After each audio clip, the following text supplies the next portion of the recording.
And welcome back to the true history of Jerusalem. Sadly, as the Jewish people returned in great numbers to Israel and Jerusalem after a nearly 2,000-year exile, they were bitterly opposed by their Arab neighbors. In 1948, Israel's battle for independence and for Jerusalem began.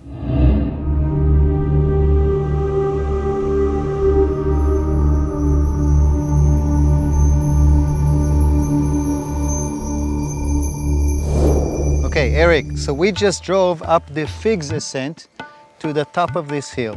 And there was a dirt path here also in 1948. There is another dirt path that comes down from Jerusalem to the bottom of this valley. The big problem is, how do you connect from here to down there?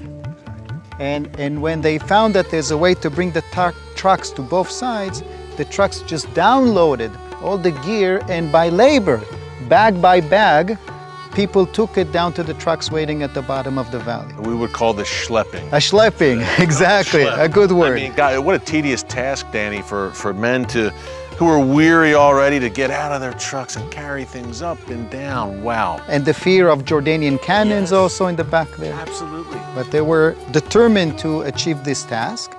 And then they brought the heavy tractors that opened the road, just enough for the trucks to also go down. It's still not a highway, it's still a dirt road. I mean, it is narrow. I mean, it's pretty narrow. Steep, and even my car today could not handle this. Yeah. You really need a 4x4, like ATV or something. And the technology, the automobile industry in 1948 wasn't what it is today in terms of countering this kind of terrain. But it was just enough for the trucks to go down this crucial path, connect to the dirt road coming down from Jerusalem, and then the convoys could reach Jerusalem.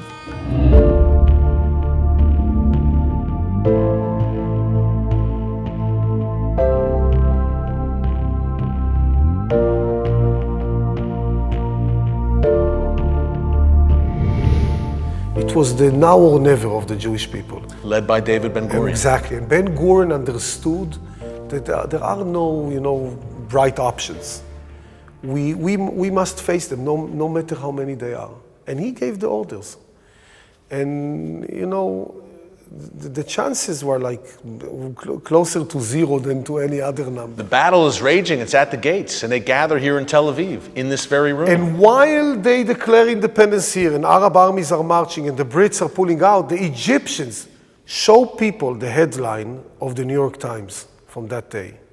Israel is being declared, Truman recognized it, Tel Aviv is bombed, the Egyptians are marching. This is the headline.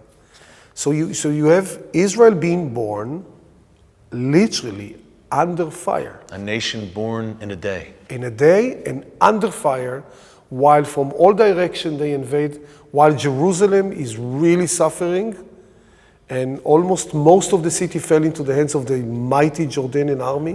Now, against all odds, Israel eventually prevailed in 1948, and by 1967, Jerusalem was once again under full Israeli control for the first time in 2,000 years.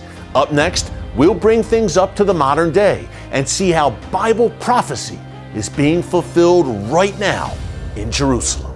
Don't move.